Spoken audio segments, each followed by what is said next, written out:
यहाँ पर पूछ रहा है 3-4 चीजों के बारे में पूछ रहा है, श्रृंगेरी, बद्रीनाथ, द्वारका और पुरी। ठीक है, तो इनके बारे में जो है 4 मठ जो है स्थापित किए थे। किसने किए थे? तो 4 मठ जो है स्थापित किए थे। किसने किए थे? यहाँ पर जो है आदि शंकराचार्य जो है इनके द्वारा मठ स्थापित किए गए थे।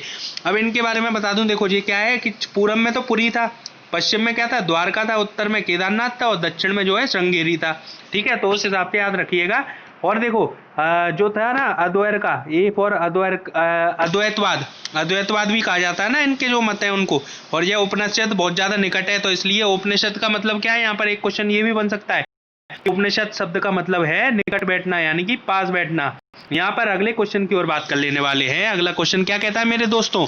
यहाँ पर कहता है कि भारत में चिश्ती आंदोलन किसने स्थापित किया था, संस्थापित किया था? तो यहाँ पर जो है चिश्ती आंदोलन की बात करूं तो चिश्ती आंदोलन जो है स्थापित करने वाला व्यक्ति कौन था? ख्वाजा मोइनुद्दीन चिश्ती। ठीक है, ख्वाजा मोइनुद्दीन चिश्ती जो थे। ठीक है, यहाँ पर देखो तीसरा जो है ना, तो यहाँ पर जो तीसरा ऑप्शन हो जाएगा राइट आंसर। ठीक है, और मैं बताऊं आपको एक चीज इसके बारे में, क्या दोस्तों? ख्वाजा मोइनुद्दीन चिश्ती जो है इनके बारे में बता दूं कि 1192 ईस्वी में, कब था? 1192 ईस्वी की बात कर रहे हैं। 1192 ईस्वी में जो है मोहम्मद गौरी के साथ भारत में आए थे। और 1236 में क्या किया था? 1236 है ना, 1236 ईस्वी में ख्वाजा मोइनुद्दीन की मृत्यु हो गई थी। और उनकी जो दरगाह है अजमेर शरीफ है ना, अजमेर में है। ठीक है, तो ये क्या आंसर हो जाएगा इनका? शेख मोइनुद्दीन चिश्ती है ना, ध्यान रखिएगा। अगले प्रश्न की ओर बात कर लेता हूं मेरे दोस्तों, मेरे भाइयों। अजमेर में किस सूफी फकीर की दरगाह है? तो यहाँ पर देखो बहुत ही सिंपल है, हर बच्चे को पता है, मोइनुद्दीन चिश्ती की बता चुका हूँ। अगले प्रश्न की ओर बात कर लेते हैं। भारत में सबसे प्रमुख जो है सूफी पूजा गृह कहाँ पर है? तो देखो पूजा गृह, सूफी पूजा गृह की बात करूं तो ये कहाँ पर है? यहाँ पर हो जाएगा, ये हो जाएगा, ये तीसरा वाला जो आंसर है। यहाँ पे देखिए ऑप्शन ऊपर नीचे कर दिए मैंने जानबूझकर, इसलिए कि इस तरीके से आपको जो है पेपर में इस आगे से अब ऐसी तरीके से आने लगे हैं क्या कि ऑप्शन जो है 1 2 3 4 ना होकर ऊपर नीचे होकर आने लगे हैं, तो ध्यान रखिएगा कंफ्यूज करने के लिए। ठीक है ना, तो ये क्या हो जाएगा इस तरीके से, एक मेमोरी पावर बढ़ती है ना इससे, अजमेर। ठीक है, ध्यान रखिएगा। अगले प्रश्न की ओर बात कर लेते हैं। अगला प्रश्न क्या कहता है मेरे मित्रों कि किसका संबंध जो है सूफी संतों के साथ है? तो मैं बता दूं आपको, जो है सूफी संतों के साथ जो है खान का। ठीक है, खान का जो है इनका संबंध है। इसमें क्या है? अजमेर शरीफ है ना जो सबसे प्रमुख जो है, ठीक है, वो था, उसको बारे में बात बता चुका हूँ। सूफी संतों का जो केंद्र है विभिन्न खानका थे। ठीक है, इनके केंद्र बिंदु पीर थे। अब पीरों को जो है ना अलौकिक शक्ति एक तरीके से प्रतीक माना जाता था। उसमें क्या था दोस्तों, मैं बताऊं आपको कि पीर जो है ना खुदा के निकट, यानी कि खुदा यानी कि भगवान के पास रहने वाला, सबसे समीप रहने वाले व्यक्ति के रूप में जाने जाते थे। क्यों? क्योंकि इनको जो है पीर को जो है खुदा यानी कि भगवान के पास आसानी से जो है इनको दर्जा प्राप्त हो जाया करता था। इसलिए क्या है बड़ी संख्या में जो है मुरीद जो थे ना खानखाओं में उपस्थित होते थे। ठीक है, इस तरीके से याद रखिएगा। अगले प्रश्न की ओर बात कर लेते हैं। अगला प्रश्न क्या कह रहा है मित्रों कि सूफी परंपरा में पीर से क्या आशय है? सूफी परंपरा की बात करूं तो सूफी परंपरा में पीर से क्या आशय है? गुरु। ठीक है, तो सूफियों का जो है गुरु। ठीक है, क्या आंसर हो जाएगा? सूफियों का गुरु। ठीक है, अगले प्रश्न की ओर बात कर लेते हैं मित्रों। अगला प्रश्न क्या कहता है? अगला प्रश्न कहता है निम्नलिखित में से किसने सोमनाथ के मंदिर पर आक्रमण किया था? तो महमूद जो गजनबी है ना, तो इसने जो है आक्रमण किया था। कब किया था? 1025। ठीक है, याद है ना, 1025 की बात करूं तो। ठीक है, यहाँ पे जो है मैं बता चुका हूँ आपको, महमूद गजनबी ने क्या किया था इसमें 1025 से 1026 जो है प्रसिद्ध सोमनाथ मंदिर है ना, तो गुजरात में। ठीक है, और इनका जो है अहिलवाड़ जो है, अहिलवाड़ के चालुक्य राजा थे ना, तो उसमें क्या था कि भीम प्रथम ने क्या किया था? उसका प्रतिरोध नहीं किया था, इसलिए इन्होंने जो है इनको जो है लूटने का मौका मिल गया था। ध्यान रखिएगा। अगले प्रश्न की ओर बात कर लेते हैं। अगला प्रश्न क्या कहता है दोस्तों? अगला प्रश्न कहता है, ये आपका है, क्या कह रहा है कि दिल्ली सल्तनत का अंतिम वंश क्या था? तो दिल्ली सल्तनत की बात करूं तो अंतिम वंश कौन सा था? इसमें लोधी वंश था। क्यों? क्योंकि 1400, मैं बताऊं आपको, 1451 से लेकर 1526 तक की बात करें तो 1451 से लेकर 1526 तक जो था क्या था? लोधी वंश था। पहला कौन सा था? तो देखो मैंने बता चुका हूं ना, मामलुक, ठीक है, मामलुक वंश था। तो ये क्या था 1206 से 90 तक। फिर क्या था खिलजी आ गया, तो ये कब था 1290 से 990, 1206 से 1290 तक तो मामलुक हो गया, 1290 से 1320 तक कौन सा खिलजी हो गया। और तुगलक टी फॉर तुगलक है ना, 1320 से 1414। और एस की क्या सैयद वंश था ना, 1414 से 1451, और 1451 से लेके 1526 तक क्या था लोधी वंश था। ठीक है, तो ये लास्ट में याद रखिएगा MKTS और फिर क्या एल। ठीक है, इसी तरीके से अगले प्रश्न की ओर बात कर लेते हैं। अगला प्रश्न क्या कहता है दोस्तों, अगला प्रश्न कहता है कि दक्षिण विजय करने पर मिशन अलाउद्दीन खिलजी ने किसको सौंपाया था। तो मलिक कफूर, जो कि इसका कौन था रक्षक था, अंगरक्षक था एक तरीके से, तो उसको सौंप दिया था। उसके जो है शारीरिक संबंध यहाँ तक की बताए जाते हैं इसके व्यक्ति के साथ। ठीक है, तो इस तरीके से याद रखिएगा। अगले प्रश्न की ओर बात कर लेते हैं। अगला प्रश्न क्या कह रहा है, मनियारों का राजकुमार किसे कहा जाता है। तो मनियारों का जो राजकुमार है ना दोस्त, तो मनियारों का जो राजकुमार है वो किसको कहा जाएगा। यहाँ पर देखो, यहाँ पर बहुत ज्यादा महत्वपूर्ण क्वेश्चन आते हैं। इसी तरीके से यहाँ पर मैं आपको एक चीज बता दूं कि यहाँ पर जो है मनियारों का राजकुमार, मनियारों का जो है कौन, मनियारों का क्या बोल रहा है इसमें, देखो ना ध्यान से। तो मनियारों का क्या बोल गया इसमें, राजकुमार जो है किसको कहा जाता है। तो ये कहा जाएगा आपका मोहम्मद बिन तुगलक को। ठीक है, इसमें क्या था, इसने जो है ना, मैं बताऊं आपको दोस्तों कि इसने व्यक्ति ने क्या किया था, इसमें क्या था 1329 से 1330। ठीक है, 1330 में क्या करा था इन्होंने, सांकेतिक मुद्रा की वो करी थी शुरुआत। और इसको क्या है प्रिंस बोलते थे ना, प्रिंस ऑफ मनियर्स। ठीक है, और धनी राजकुमार। और ये क्या था चांदी के सिक्कों के समान माना गया था, किस सिक्कों को, तांबे और पीतल के सिक्कों को इसके काल में। और लेकिन यह नीति जो थी ना इसकी असफल रही थी इसलिए। ठीक है, अगले प्रश्न की ओर बात कर लेते हैं दोस्तों। अगला प्रश्न क्या कहता है, अगला प्रश्न कह रहा है कि अजमेर में जो है 2.5 दिन का झोपड़ा जो है किसके द्वारा बनवाया गया था। तो यहाँ पर जो है 2.5 दिन का झोपड़ा जो है 1500 कितने में 1153 में। ठीक है, 1153वीं ईस्वी में क्या किया था, इसके द्वारा बनवाया गया था। और हिंदू मंदिर था ये। ठीक है, और इसमें क्या कहा, इसके बाद में कुतुबुद्दीन ऐबक द्वारा क्या 1193 में, कब 1193 में। ठीक है, 40 साल तकरीबन बाद जो है 93 में क्या किया गया, इसने जो है मस्जिद के रूप में परिवर्तन करवा दिया था। ठीक है, और ये राजस्थान के जो है अजमेर में स्थित कहाँ, तारागढ़ी पहाड़ी के टीलों पर स्थित है। तारागढ़ी पहाड़ी के टीलों पर स्थित कौन सा झोपड़ा है, तो 2.5 दिन का झोपड़ा। इस तरीके से क्वेश्चन आजकल आने लगा है, ध्यान रखिएगा। अगले प्रश्न की ओर बात कर लेता हूँ। अमीर खुसरो कौन थे। अमीर खुसरो की बात करूं तो साहब ये था कौन, अमीर खुसरो जो थे, अमीर खुसरो एक सूफी संगीतकार थे। ठीक है, और सूफी संगीतकार के साथ में क्या थे, ये कवि थे, विद्वान थे। ठीक है, तो इस तरीके से इसमें सूफी संगीतकार तो नहीं है, तो फिर क्या हो जाएगा, कवि थे। ठीक है, इस तरीके से याद रखिएगा। एक चीज और बता दूं इनके बारे में, वे मध्यकालीन में क्या था, विकसित पारसी काव्य थी ना, उनकी कई शैलियों में निपुण थे वो। ठीक है, उन्होंने क्या करा, कविता के रूपों में जैसे कि गजल हो गया, और मसनवी बोलते हैं ना, एक मसनवी नाम सुना होगा, कथा, रुबाई। ठीक है, और दो बैती। ठीक है, इस तरीके की जो है रचना की थी इन्होंने। और दिल्ली सल्तनत की बात करूं तो साथ में क्या किया था, 7 से अधिक जो थे ना शासकों के शाही दरबार से जो कि संबोधित थे। ठीक है, एक बहुसर्जन जो है प्रतिष्ठित कवि था। ठीक है ना, ध्यान रखिएगा। अगले क्वेश्चन की ओर बात कर लेते हैं दोस्तों। अगला क्वेश्चन क्या कहता है, मोहम्मद बिन तुगलक ने किस देश का उदाहरण लेकर तांबे और पीतल के सिक्कों पर प्रयोग कर टोकन मुद्रा बनवाई थी। तो यहाँ पर जो है मोहम्मद बिन तुगलक ने चीन, ठीक है, कहाँ का, चीन का। ठीक है, ध्यान रखिएगा। सबसे पहला जो चीन के बारे में बात बता दूं आपको, ऋग्वेद जो है ओल्डेस्ट बुक ऑफ कहाँ पे, ऑफ वर्ल्ड की ओल्डेस्ट बुक। ठीक है, और इसके साथ साथ क्या है, ओल्डेस्ट बुक के साथ हड्डियों पर पहली बार लिखा जाता था, यहीं पाया गया है। रिटर्न वर्क यहीं पाया गया है। और क्या क्या पाया गया है बताइए जल्दी फटाफट। ठीक है, इस तरीके से याद रखिए। दिल्ली शहर की स्थापना के बारे में बात कर लेने वाले हैं। दिल्ली शहर की स्थापना के बारे में बात करूं तो दिल्ली शहर की स्थापना किसने की थी, दिल्ली शहर की स्थापना जो है 736 ईस्वी में। कब थी, 736 ईस्वी में किसने की थी, 736 ईस्वी में राजपूत तोमर वंश के शासक जो थे ना अनंगपाल, उनके द्वारा की गई थी। ठीक है, और लालकोट के रूप में जाना जाता था इनको।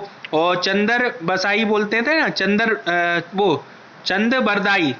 चंद बरदाई तो उनकी जो प्रसिद्ध कृति कौन सी थी, पृथ्वीराज रासो। कौन सी, पृथ्वीराज रासो। उसके हिसाब से याद रखिएगा। उनमें क्या था, अनंगपाल ने तो दिल्ली बोला था, दिल्ली। ठीक है, दिल्ली में जो है किल्ली की स्थापना की थी। और फिर यहीं से क्या होगा, दिल्ली का हो गया नाम में परिवर्तन। ठीक है, और फिर क्या हुआ था, दिल्ली, फिर उसके बाद दिल्ली के बाद दिल्ली के रूप में जाना गया। ठीक है, इस तरीके से ध्यान रखिएगा। अगले प्रश्न की ओर बात कर लेता हूँ। किस तुर्की शासक ने भारत में 1000 और तो देखो यहाँ पर बात हो रही है हमारे किसके, कौन से शासक के बारे में, तुर्की शासक। तो तुर्की से भैया आने वाला व्यक्ति जो था तो कौन था तुर्की शासक, तो मोहम्मद गजनवी था ना ये पहला। ठीक है, तो ये क्या था 1000 ईस्वी से 27 तक, 1027 तक। ठीक है, 1026-27 जो भी करना है देख लीजिएगा।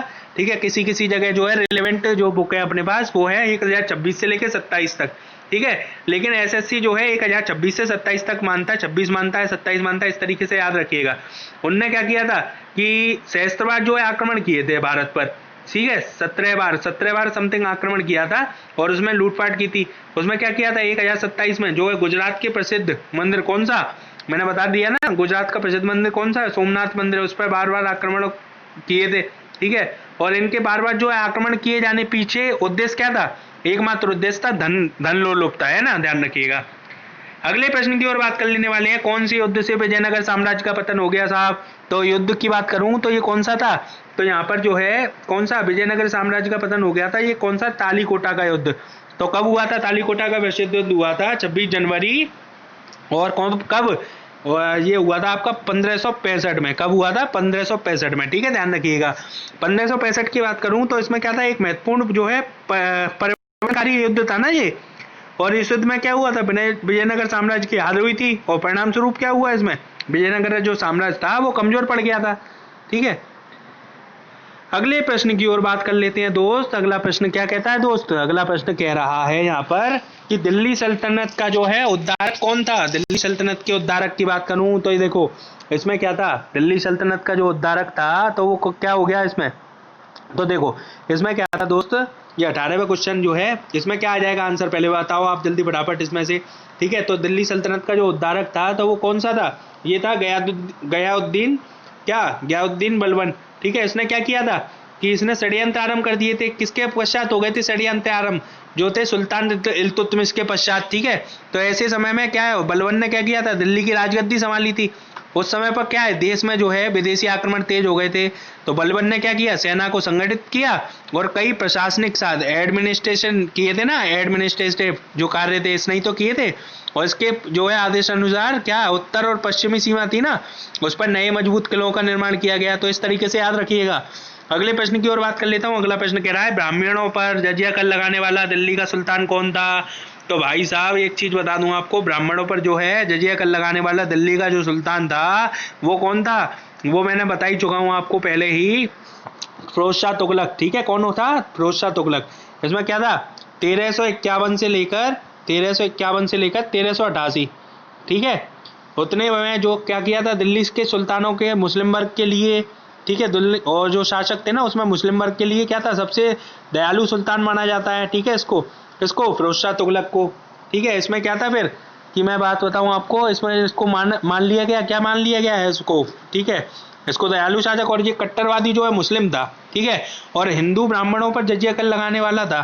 ठीक है, और ये बात बताऊं आपको, जजिया कर का क्या है, अलग से लिया जाता था ना जजिया कर, और हिंदू से इस आधार पर वसूला जाता था कि इसकी शरीयत में कोई इसका वर्णन नहीं किया गया है। ठीक है, इसलिए अगले प्रश्न की ओर बात कर लेता हूँ। अगला प्रश्न क्या कर रहा है, दिल्ली के निम्नलिखित सुल्तानों में से किस सुल्तान की मृत्यु जो है लाहौर में हो गई थी, कौन से समय पे, चौगान खेलते समय अचानक घोड़े से गिरकर हो गई थी। तो ये बच्चे को बताए साहब, चौगान खेलते समय किसकी हो गई थी, ये क्वेश्चन आपके लिए है, आप बताइएगा, बहुत सिंपल क्वेश्चन है। ठीक है, देखकर बताइए बेशक, चाहे कैसे भी कमेंट कीजिए। अगले प्रश्न की ओर बात कर लेता हूँ। अगला प्रश्न क्या कह रहा है, दिल्ली सुल्तान का शासक कब प्रारंभ हुआ। तो देखो दोस्तों, इसमें मैं बात बताऊं आपको कि दिल्ली सुल्तान का अगर शासक की बात करोगे तो ये कब प्रारंभ हुआ था, ये हुआ था साहब 1200 कब से 6 से लेकर कब तक, 1206 से लेकर जो है 1206 ईस्वी से लेकर ये हो गया था आपका 1526। ठीक है, 1500 जो है 26 तक। ठीक है, तो इसमें क्या हुआ था, 320 समथिंग वर्ष हो गए इसके, 320 वर्षों तक जो है क्या था, 320 वर्षों तक जो है शासन किया इन्होंने। ठीक है, और उसमें क्या था, इसके जो वो थे ना मामलुक, खिलजी, तुगलक, सैयद और लोधी, ठीक है, इस तरीके से जो वंश थे शासक किया था क्रमशः इन्होंने, और 1206 में इसकी स्थापना हुई थी। अगले प्रश्न की ओर बात कर लेते हैं मित्रों। इसमें क्या कहता है कि निम्नलिखित में से किस सुल्तान ने सती प्रथा रोकने का प्रयास किया था। तो देखो यहाँ पर कई लोग जो है, मैंने पिछले साल के जो क्वेश्चन देखे थे उसमें क्या है, कई लोग आए थे तब बताया था कि अकबर टिक कर दिया था उन्होंने। तो भैया यहाँ पर ध्यान रखिएगा, इस तरीके का क्वेश्चन जो है महत्वपूर्ण हो जाता है लोगों को कंफ्यूज करने के लिए। इस बार ध्यान रखिएगा कि इसमें क्या है, क्या बोल रहा है ये। तो इसमें जो है 14वीं शताब्दी में कौन था, मोहम्मद तुगलक था ना, मोहम्मद बिन तुगलक। इसने क्या किया था, शासक के काल के दौरान पहली बार जो है किसी शासक द्वारा सती प्रथा को बंद करने का प्रयास किया गया था और हिंदुओं के प्रति उसकी मैत्रीपूर्ण नीति अपनाई थी उसने, ठीक है। और इसमें क्या था, इन्होंने समाज सुधारकों के जो साथ साथ सती प्रथा के उन्मूलन का प्रयास भी किया था।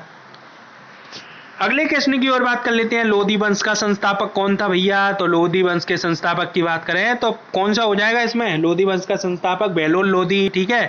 और उसमें क्या था 1451 में, 1451 में था ना दिल्ली फतेह, ठीक है। 1451 में जो दिल्ली सल्तनत की स्थापना की थी इसने। और ऐसा गत जो है सैयद शासक के अंतिम दावेदार को हटाकर किया गया था, ठीक है। लोधी वंश ने क्या किया था 1451 से वर्ष कौन सी तक, 1451 से 1522 तक, ठीक है, ध्यान रखिएगा।